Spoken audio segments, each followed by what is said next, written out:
Have you ever been to a music concert before? If you have, then you know how exciting and fun it can be.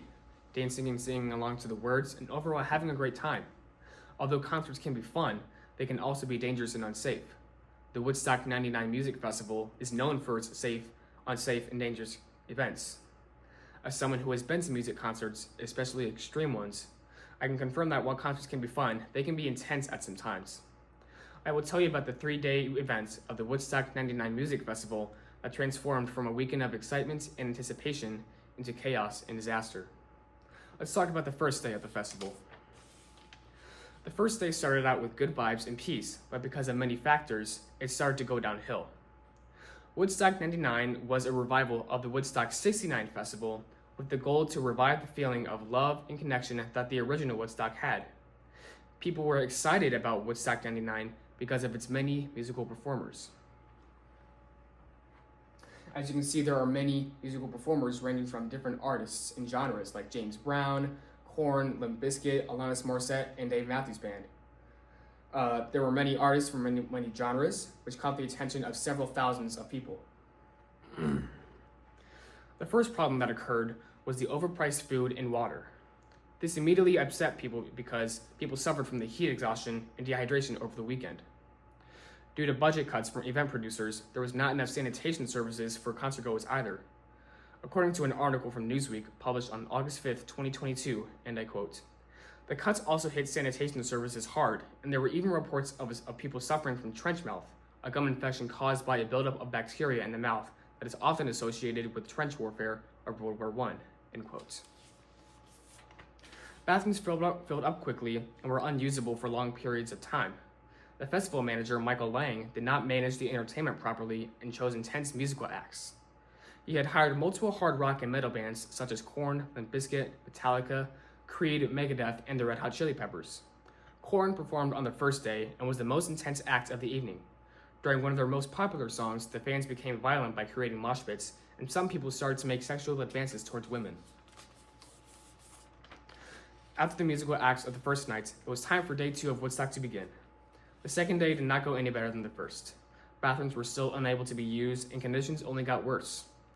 Day 2's music lineup became more chaotic throughout the day, and it started with calmer bands like David Matthews Band, Counting Crows, and Alanis Morissette, but throughout the evening, it became more dangerous as rock and metal bands like Kid Rock and Limp Bizkit took the stage.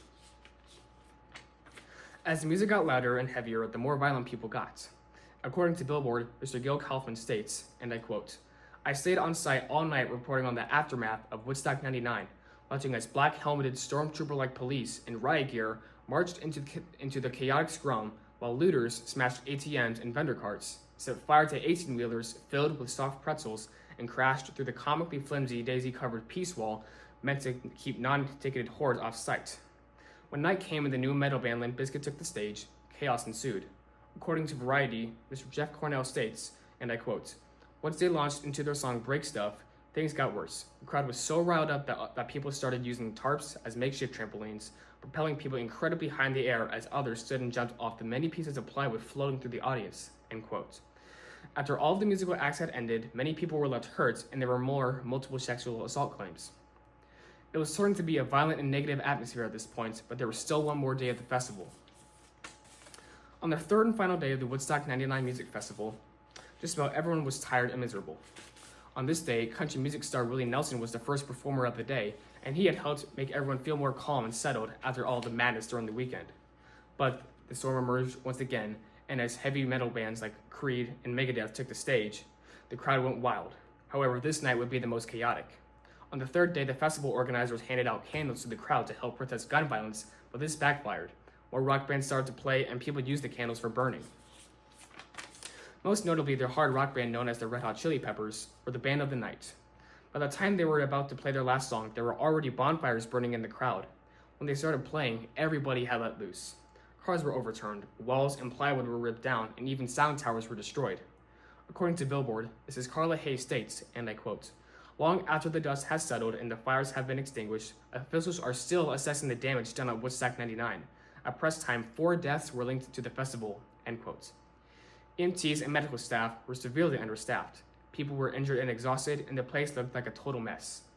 Overall, the festival could have gone much better if genuine planning, security, and safety took over priority instead of profits. Now you know about the disaster of the Woodstock 99 Music Festival.